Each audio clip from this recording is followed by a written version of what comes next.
Hello, episode 85. So grateful to be here again. I get very, very grateful and reflective and excited during every podcast intro because I remember how excited I was 2 years ago to even have guests. And today, my excitement is no less than usual because we have an amazing woman here who I'm going to introduce in just a second. And she's going to share her story of getting through life's adversity. And my favorite part is she is taking that adversity, not only turning it into adventure, but helping other people who have gone through lots of adversity kind of get through, specifically going through divorce, going through life changes.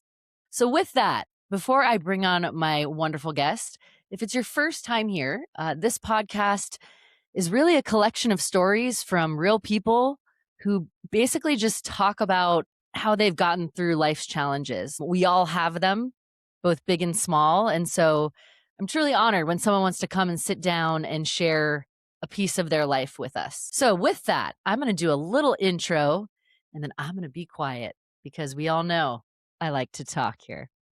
All right. So we have Regina Hiremath is the founder of Alimonia Life. Having survived child abuse, she found herself in an emotionally abusive marriage for 20 plus years. It wasn't easy, but she made the decision to file for divorce. I'm looking at her website here, which will be in the show notes. During that time, she did a lot of introspection, a lot of healing, journaling, therapy, working out, self-care. And then she realized, and I'm going to let her tell the story, that this recovery, this journey back to herself is actually something that she could help other people with. So Regina, this is my cue to introduce you and thank you again for taking the time to sit down with me. Thank you so much, Brianne, for having me on your podcast. Yeah, no, thank you. I'm delighted anytime a woman like you, gosh, I love seeing all the different ways my guests have taken their adversity and not only just found a way through it and told their story, but actually created something like it's become a vehicle for helping others go through that same thing. So Regina, take me through life. I know as our audience can hear and see, you've got lots of things going right now. Take me back to where your story really began and where adversity began. Okay. So adversity began before I knew it began. My parents weren't capable of raising me, and my maternal grandmother was aware of that. So she took me in, and she was my parent, my teacher of love, and my guidance. We relocated out of state and built a new home, and I started kindergarten there. And then when I was in first grade, she passed away from cancer. So the family came together and decided that it was time for my mom to step up. And I moved back to live with her for second grade. And during that one school year, I suffered abuse in every way at the hands of my mother and the people that were in her life. She lost custody of me when I was injured, and I had to be placed with my great aunt, who was my grandmother's sister. So I relocated back out of state to live in the home that my grandmother and I had built and discovered that my aunt was alcoholic and verbally, physically abusive. So I survived 10 years of that and eventually ran away. Ended up back with my mom, who still had some challenges. So I came into early adulthood pretty scarred, Yeah. insecure, frightened, not lacking self-confidence, and just open to so many opportunities for people to take advantage of me. Yeah. I'm so sorry that happened to you. And thank you for sharing. I know you've been on shows and you have a book, which we're going to talk about. But I truly want to thank you again. Anytime somebody opens up about that, I don't take that lightly because I appreciate you sharing that. I know there's a lot of listeners who may have gone through that may or may not have shared it. And you're just making people feel seen. And thank you for sharing that. Absolutely. Gosh. And you are a strong woman to go through that and be where you are. So kudos to you. And I haven't even heard the story, but I'm already sort of like, as a mother, I'm in awe of like your ability to go through that. Thank you. Yeah. Thank you. So during that time, if you don't mind me asking, do you recall ways that you were able to cope in the moment? Were you able was that just sort of like a freeze? I mean, that's something you just try to get through. I can remember using music and singing and dancing, Mhm. um, and just, doing the best I could to get from one day to the next. Yeah. In the book, I write about during my childhood, of course, there was the adversity, but there Mm, were people who were placed on my path who brought me rays of hope, mm. who gave me encouragement. And I was able to look back on that during my writing process and really see how there were like these helping hands all along the way that I am eternally grateful for. However tiny that ray of light might have been during that very dark time for many years that you went through, like, God bless those people, right? And you know Mhm. them and will never forget them, and I'm sure they're still if they're still around, they're probably still helping whoever comes in their path, right? Because it's probably just who they are. That is true. I believe that to be true. Yeah, and they saw that light in you, and clearly it's still there. I'm so glad. I'm so glad that that happened as far as, like, the people helping you. Yeah. So, and do you mind holding up your book? I'd like to it's linked down below, and tell me about it. Tell me the title. I think you published it in the fall, right? Was it, yeah, last year or the year October of before? 24. 24, October 24. October 24, it's Lessons on the Way to Onesome. And during the time that I was writing the book, I was challenged to define onesome. And it's the journey back to oneself, a Mm, destination that one arrives at once one has been freed from the confines of life and has made the necessary transformations. Onesome is not a feeling of loneliness, but rather a feeling of being home within oneself. Yeah. that's beautiful. Thank you. It's so tell me about that writing process and when were you able to start processing all of this? And again, I know the story, I'll just kind of let you talk through the story. Okay. So, never really been a writer until I was going through the divorce process. I started to journal a lot. And one day I let a friend read my journal writings and she encouraged me to write a book. And at that time, I didn't feel that a book was, for that moment. But I started to think about what I wanted to do with those writings. And very quickly, I decided to start a divorce blog, which is Alimonia Life, play on alimony. So me and I love it. I love a good pun. I love my it. creative mind.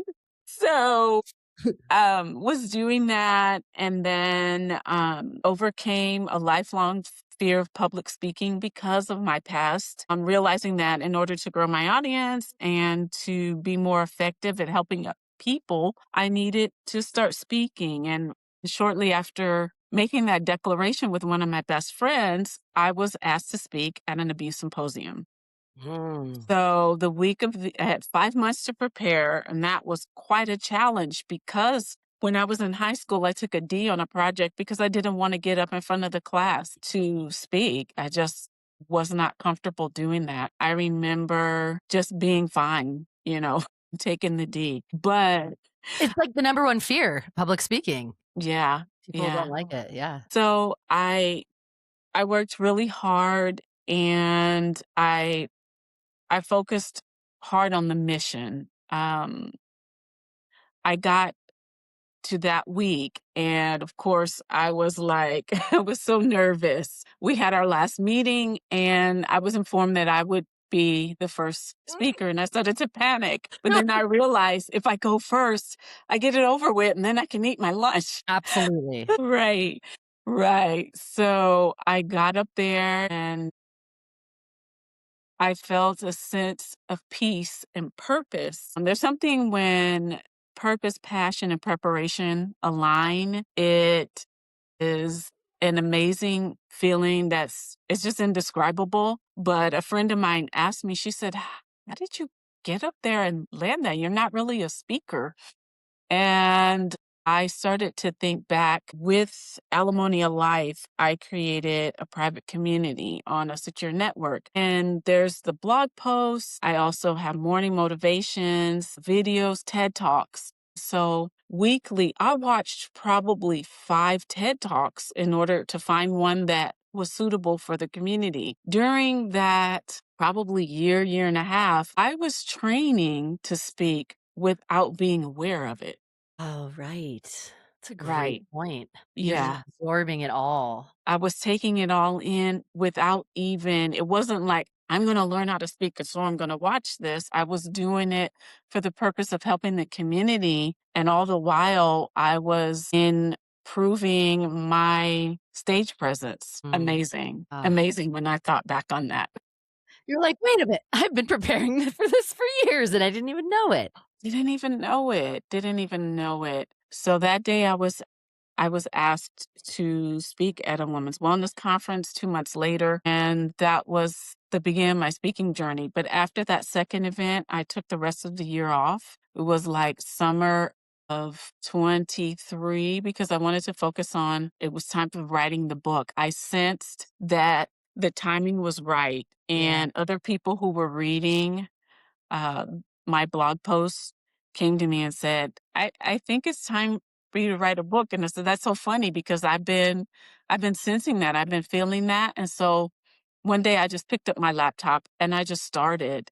Ugh, love it. I started and I didn't know what I was doing. It's easy to write a blog post, but a book, I had no idea. So I started, I wrote a bunch of stuff, then I deleted it all because I felt like I was writing from a very shallow perspective. And I was also writing from the time period of filing for divorce, and that was not going to be helpful. I needed to write Ah, from the present moment. So I started again and I went a little bit deeper.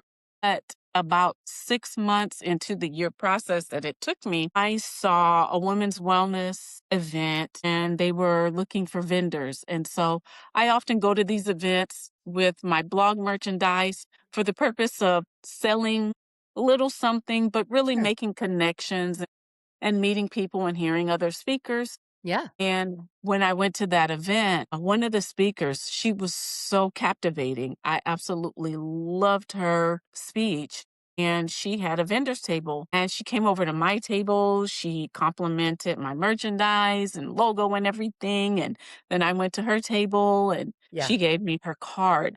I felt a really strong connection to her. So when I came home, a few days later, I was digging through my purse looking for her card. I laid it on my island, and every time I passed it, I said, I've got to take a moment to connect with this person. I'm sensing that I'm supposed to connect with her. Well, Mm. I ended up that week, I reached out to her only to discover that she had a consultancy and wanted to set up a meeting with me. We set up this meeting.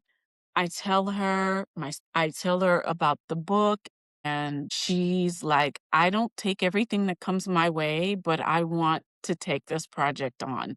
So she came on as my consultant. She challenged me. She Mm. really did because I needed to go even deeper.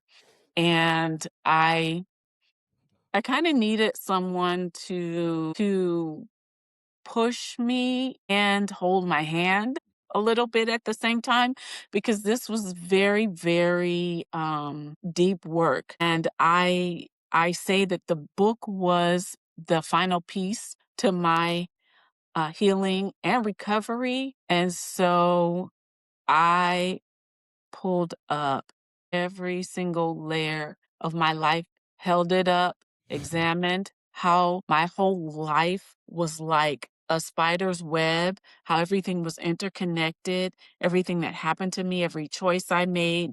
And that let me know that I had the power to change the trajectory of my life. And it was just it was an incredible journey. But I do recall one as I was writing about these really, really painful incidences in my childhood and my marriage to a narcissist, there was a point where I felt so sad and lonely.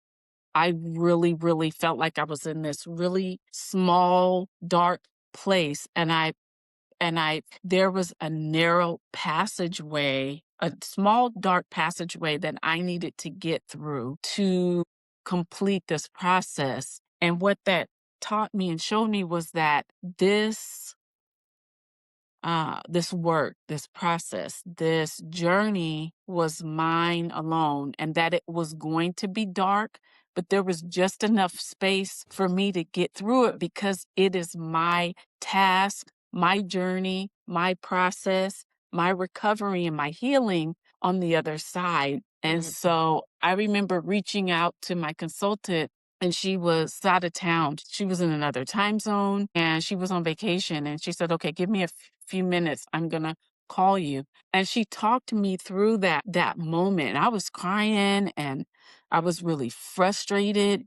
And like I said, I felt sad and lonely. But I also realized that this was part of the process because I needed to know that I could stand on my own with a little support, Yeah. but I could get through this like I had done everything else in my life. I could master this and it would become a huge source of strength for not only me, but for other people. That was so beautifully said. And as you were saying it, I was thinking how much I can relate to everything you're saying. Because, correct me if I'm wrong, when you talked about that little narrow way and you have someone kind of guiding you through it, it's almost like the first thing that comes to mind for me is like you have to look at the dark stuff and you have to look at those times that you want to block out. And I'm sure some of it, not all, some of it is maybe blocked out subconsciously, but like, especially, you just Yeah. have to look at memories and be like, "Okay, what happened there?" And then you start to, and it's really hard, but I think I've realized through talking to my guests and through my own healing journey, if you don't look at it, it's going to affect you either way. If you look at it with help, right? You at least then can start, because you will get through it. It feels like you Yeah. won't, Yeah. but yeah, but you will. Yeah. Yeah. It's part of the process and Your room. it was it was very necessary because the more I wrote, the deeper I went, the more stuff began to resurface. And Oh, then I had to say, "Okay, you're willing to talk about this and you're taking it apart and you're writing about it. Now here comes something else. Are you going to take that, fold it up, look at it, examine it as well? And are you going to share that? Is yeah. that necessary for the book or is Mm. it unnecessary?"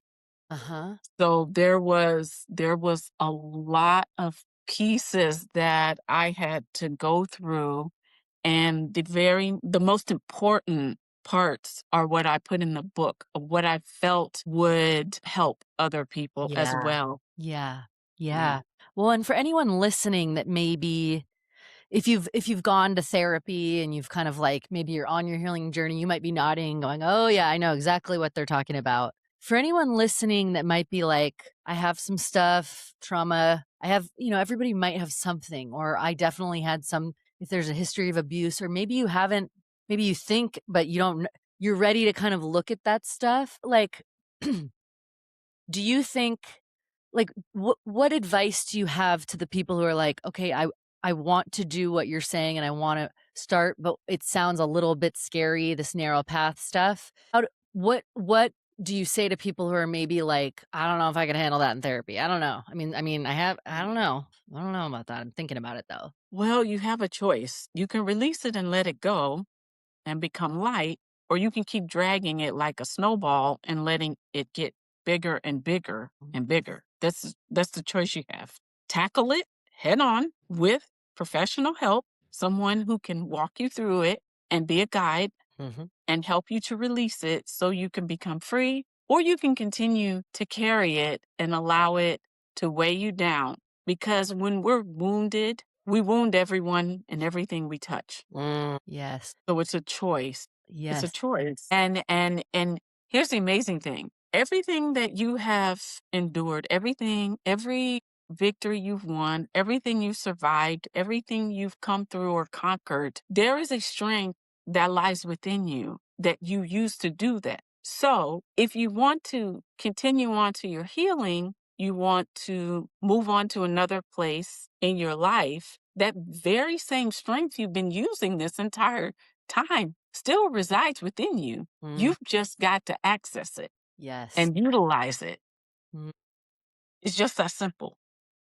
Sounds complicated, but when you break it down to just the very basics, yeah. your strength lies within you. You need to Mhm. tap into it, access it, utilize it, Yes. and grow. Yes. And a trained therapist knows exactly how to help you. Like, you don't have to do that alone. No, you don't. They give you the tools that so that you can at some point like self-regulate and be in those moments, but it takes time. Right. One thing And you there are said that many different modalities totally. for healing. There are so oh my So gosh. many. Like since I started this process, I keep hearing about this thing and that thing and all of these different techniques. And Yeah. so Room. you're not just stuck with going to a therapist. There are many different pathways for you to find healing. You just need to go and do Mm. some. You need to go do something. Oh, yeah. Go do Something. something. Yeah. Something will yeah, start to look at it, right? Start to look at Yeah. it, Take and, a step on your journey. yeah. One thing you said I loved I was looking on your website, which is linked down below if anyone else is curious. You said in one of your videos, it was a snippet, and you said, "If you're wounded," which we all are to different degrees, in different ways, and maybe one experience for somebody, they have a different reaction, it's not as traumatic. Trauma is subjective, right? Like, it's what you go but we all have something. And in a lot of cases with abuse, it's more than something, it's very detrimental, right? You Right. said if you're wounded and those aren't healed or you're not trying to heal them or at least trying to, address them, that you actually live from those wounds. Like you experience life Yes. through the wound. And I was like, oh my gosh, the way you said it was like you almost experience it life through the wound. Yes. Because everything you see through those wounds. And then every mask or shield of protection that you build around those wounds become portals for more trauma. Wow. It just replicates it. It It's compounds. Yeah, yeah. Whereas and then the next thing you said blew my mind. You were like you said something about in that clip, you said, "The cure for that," or the way that you authenticity. So tell me what you said about the relationship between healing your wounds and authenticity. There was something there where I was like, you said it way better, so I'm not even gonna try. But you said something where I was at the gym and I'm like, "What? Wait, what?" I was like, "Yeah, I know." The way you said it blew my mind. But anyway, go ahead. Well, I know that so often when we are stuck in our own trauma and our wounds, we deceive ourselves and we continue to deceive ourselves and we build this whole facade that you know isn't isn't helpful No. to us. And the only way that you're going to heal and move on is to tear that facade down and be real and authentic with yourself because you can't be authentic with anyone else if you're not being authentic with yourself. Mhm. Yeah. And like I was saying, you're setting yourself up for more deception. At this phase of my life, I'm not equipped for any more deception or any more trauma, and certainly not self-inflicted. No, so good. So true. Gosh, it's almost would it be safe to say that if you find yourself kind of and I used to do this a couple years ago, kind of like being on a little bit, like or like I would like turn myself down in a room or make sure I don't want to be too this or I Yeah. was not being 100% authentic Yeah, not and living I in your had truth. stuff to deal with. And now I am not like that because I've looked at it for a couple years now. Right, because you tore down the I tore facade. it down. You But walk into a room, your true authentic self, and people, they either take you or leave you. and some of them are like, "What's you're a lot," and I'm like, "Yep." Like, and I love you. Be you. Like, you can be a little. I can be a lot. Like, we can all be whatever. Doesn't matter. Like, I got to Right, be right with it. I got to be okay with this. right.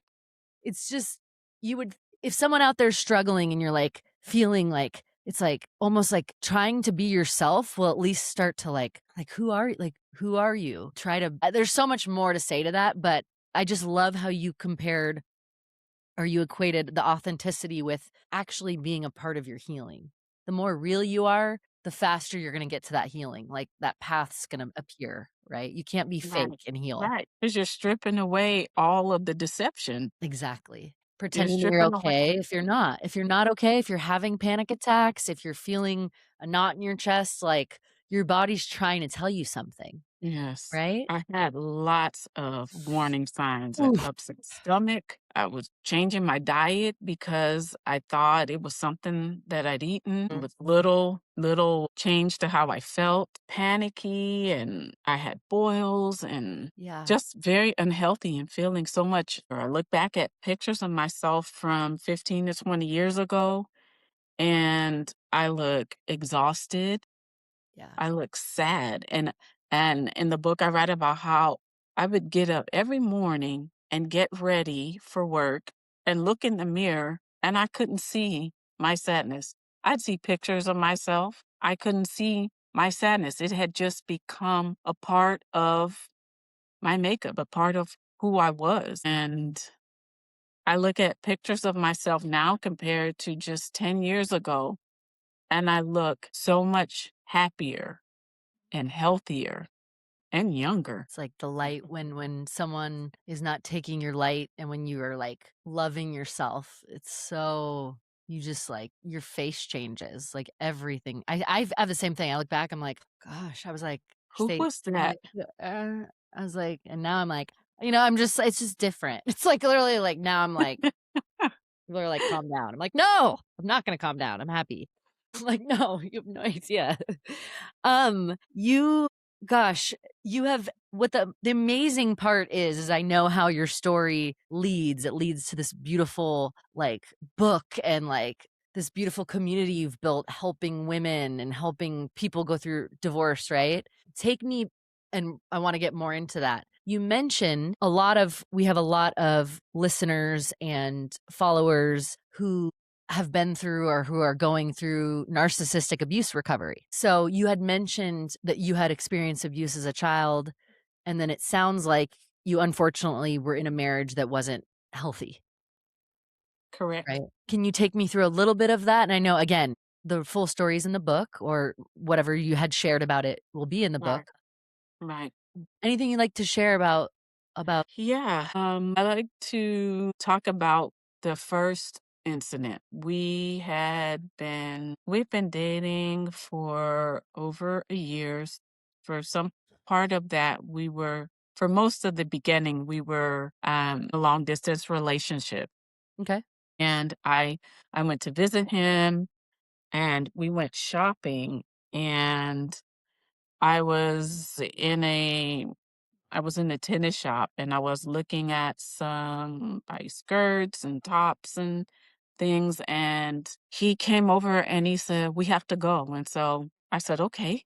And then I just, was going around the rack looking at stuff and then all of a sudden he just started to yell and curse. And I froze because I just didn't understand why it went from "we have to go" and then like if it was a minute later he's, like, cursing and yelling, and so we left the store, and he was still just, like, going off, and I didn't understand it, and I spent the rest of the day, kinda traumatized, but not to the point where I was willing to walk away because even though this was abuse, it was a slightly different type of abuse than I was used to. And because I was accustomed to being disrespected and abused, it fit the pattern. Mhm. So it's just another thing for me to You were used to this. Yeah, you're like, "I get can deal with through this." it, work through it, and just keep going. And 20 years, 20 years of that, 3 children later, I got to a point where I realized that I had more time behind me than I had ahead of me, and I had to decide if I wanted to stay and become bitter and mean, Yeah. because that was already setting in, Sure. or if I wanted to walk away and take a gamble and reclaim my life and take whatever comes because it can't possibly be any worse than this. And I chose the latter. Kudos to you for finding that strength. because it's not an easy thing to do. No, it's not an easy thing to choose when you've been and tell me if please tell me if I misspeak, but abuse over time conditions you in my experience and in my but everyone's experience is different, but Right. it's hard to break out of that conditioning even when you logically know that this shouldn't be happening. It's very nervous system, you're wired to that. I mean, it's Yes. extremely challenging, and so anyone listening that is going through or considering, like, it is hard, but it doesn't mean that it's not doable to break out of an abusive marriage, right?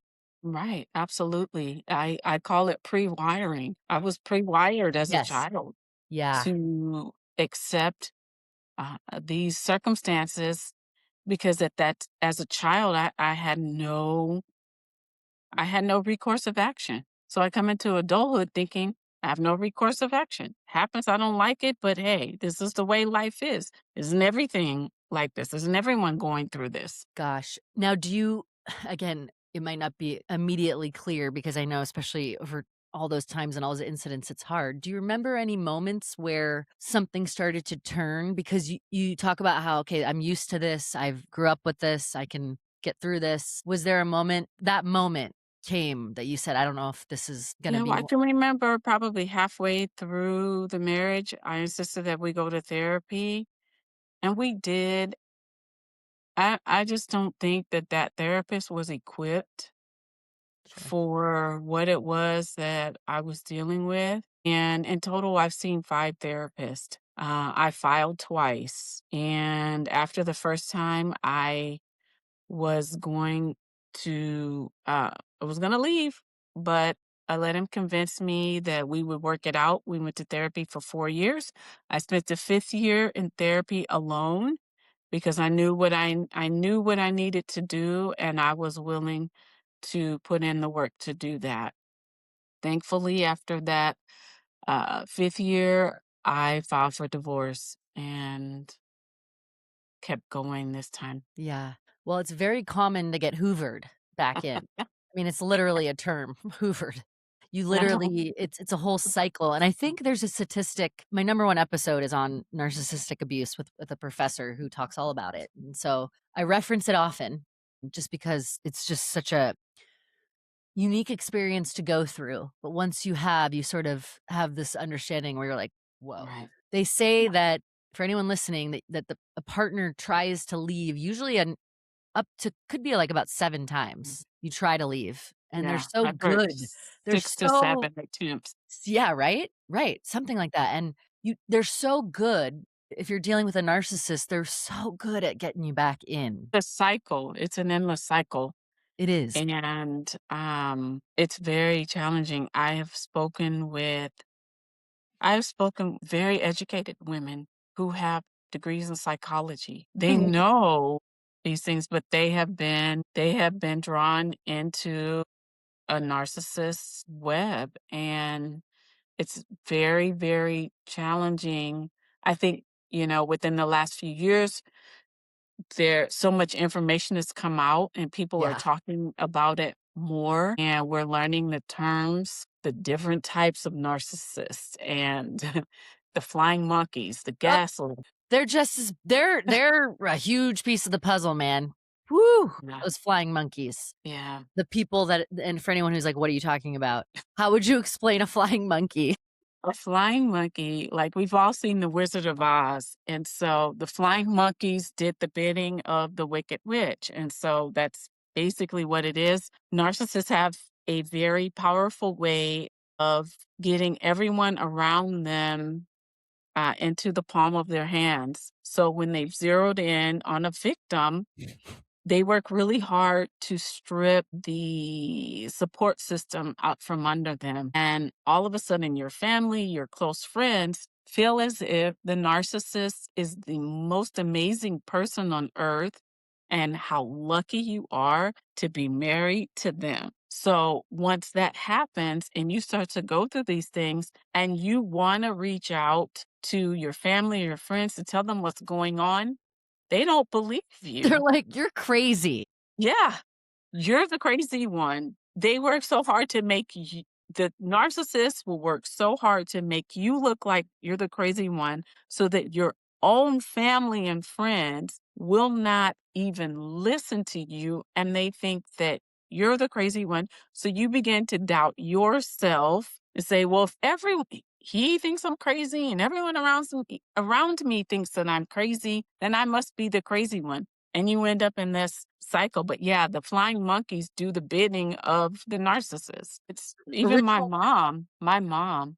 One day my mom was over and I hadn't shared anything with her. I write about this in my book. I was Mhm. unloading the dishwasher. I had a meltdown. I started throwing dishes. My mom panicked. She grabbed me. We fell to the floor. She was holding me until I just got exhausted.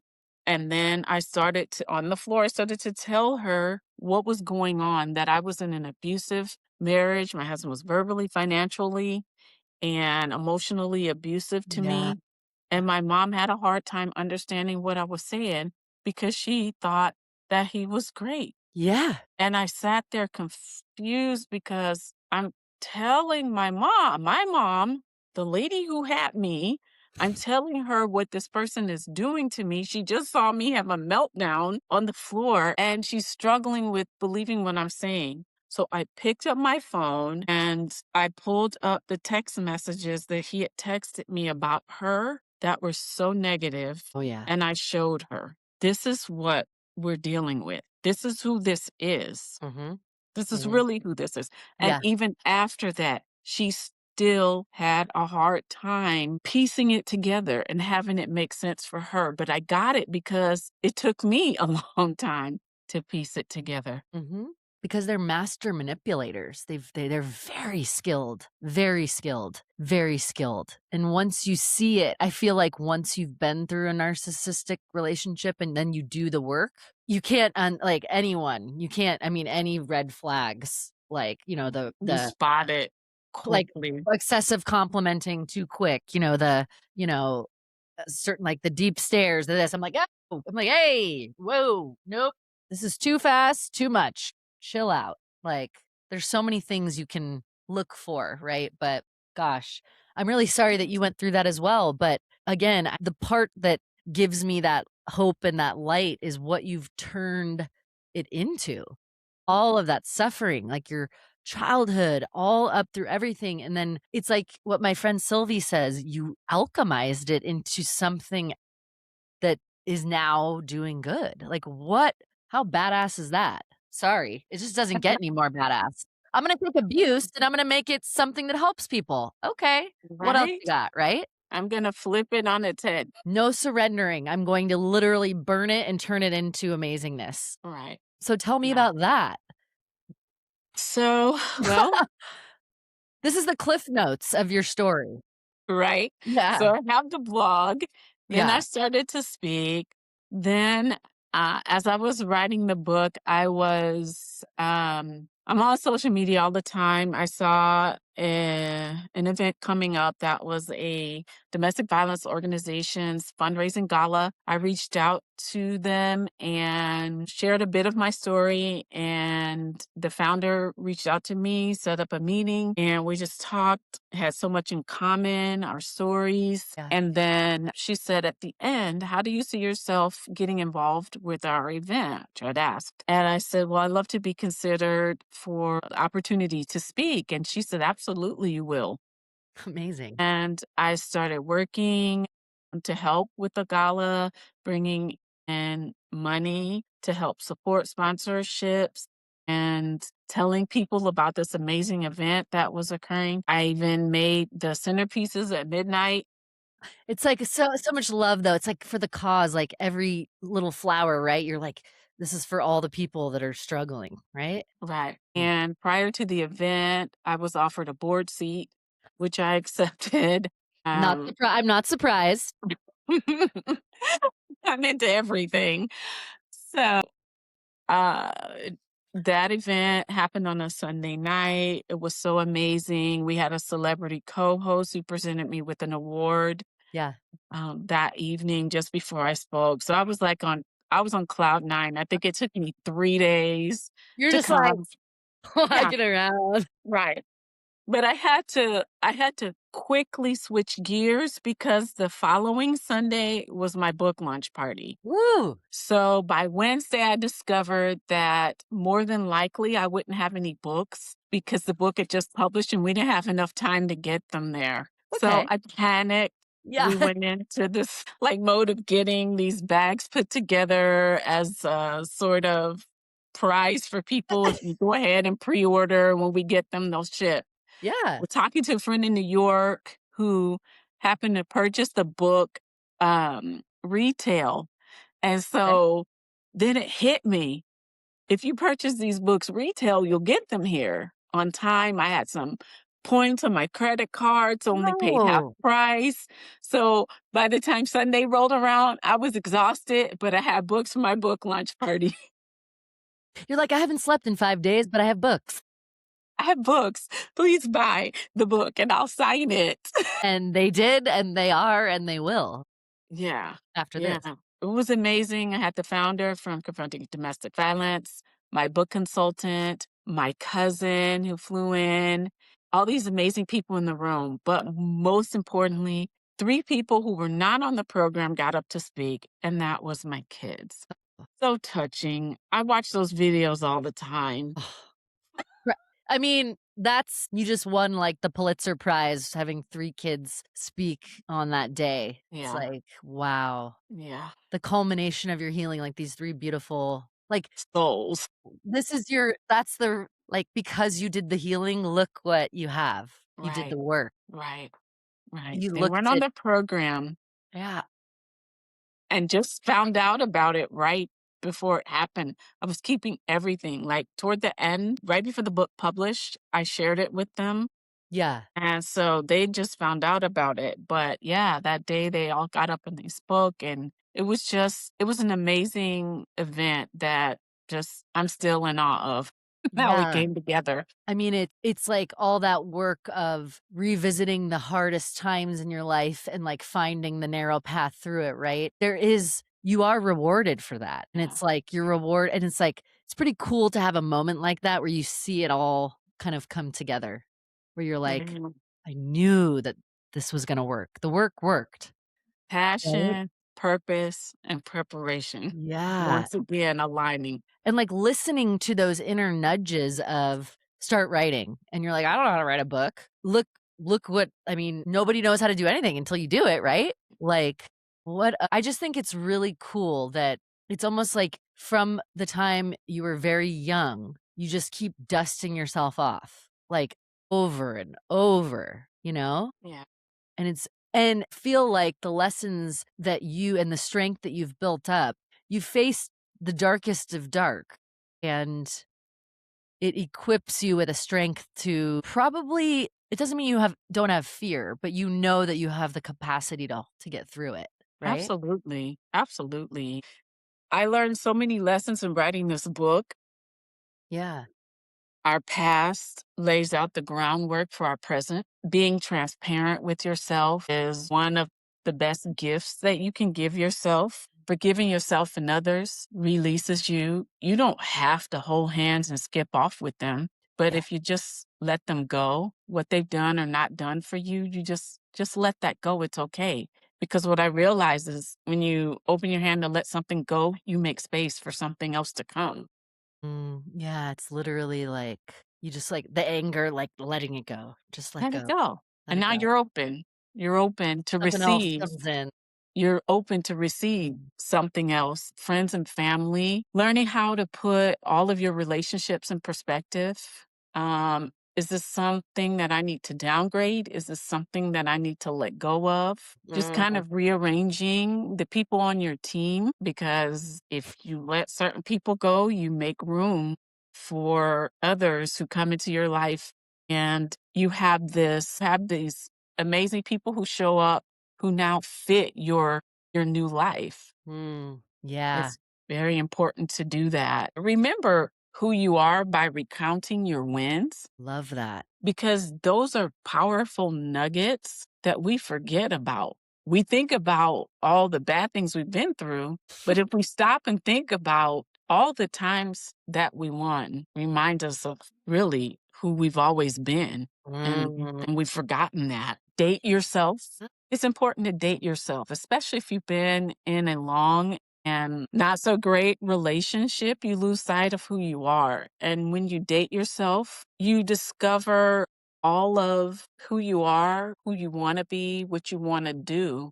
Mm, And a lot of us we want to date again. So if that's the case, get to know who you are and what you like. So when you meet someone and they say, "What do you like to do?" You don't just sit there like a deer in headlights. You can tell them who you are, what you like to do. yeah. That's exciting and that's attractive. Mm, I love some alone time, believe it or not. I talk a lot and people are like, "Really?" I'm like, "Yes, I do." It's Yeah. really nice to start to be alone when you start to be real. You're like I Yeah. have And you these little moments. appreciate yourself. You have these moments where you're like, "I'm fun. That was good. I'm alright." You know, like, Yeah. I'm not a total you like, and then it starts building where you're like, "Yeah, I'm a good friend." And Yes. that's okay to think that you're good, Yes. because you have to think that you're good. Yes. You attract what you are or what you believe about yourself. Yeah. Yeah. Yeah. Woo! Gosh, Regina, I feel like I just got a therapy session. Good.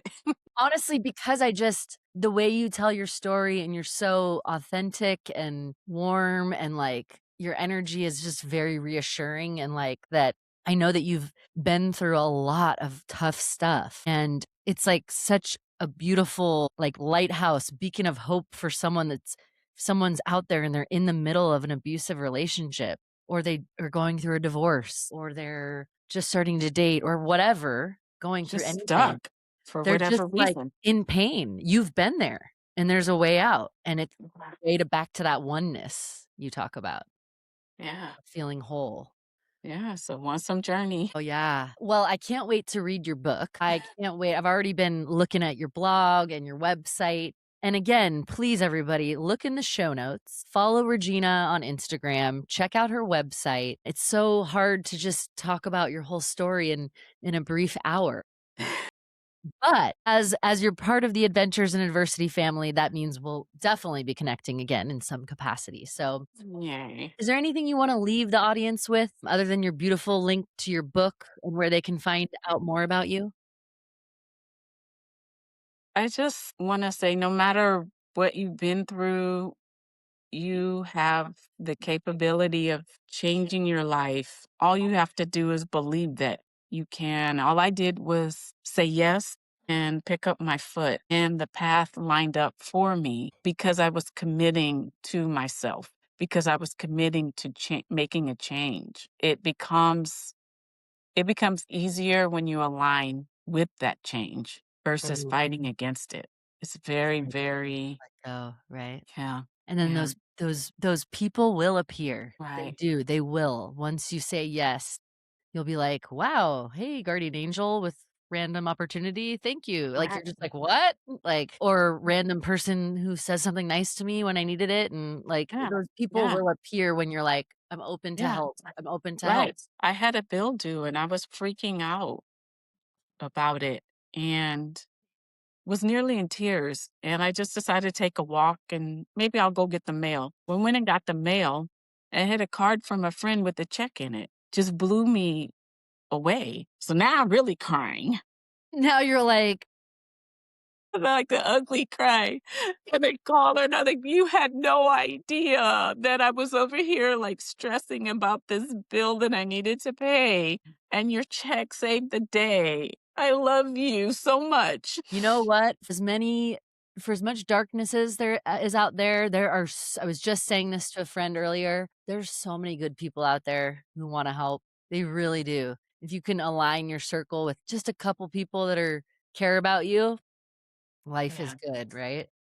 And, I think anyone that is listening to this, if you feel alone, this podcast is always a place, where you can reach out. My guests are community builders and survivors. Regina, Yeah. you're a beautiful addition to the Adventures in Adversity family. I'm just really I learned a lot, and as I say to my other guests, now you're gonna be, like, sitting on my shoulder for a couple days. I'm like, "What would Regina do? Regina said something about this." You said this might happen, like, it so you'll be in my head just coaching me through the rest of the week. Yeah, Well, I'm trying to take all of these nuggets and take throw 'em. them together and create a workshop. So that's what I'm working on now, a Amazing. Onesome journey workshop. Okay. Yeah.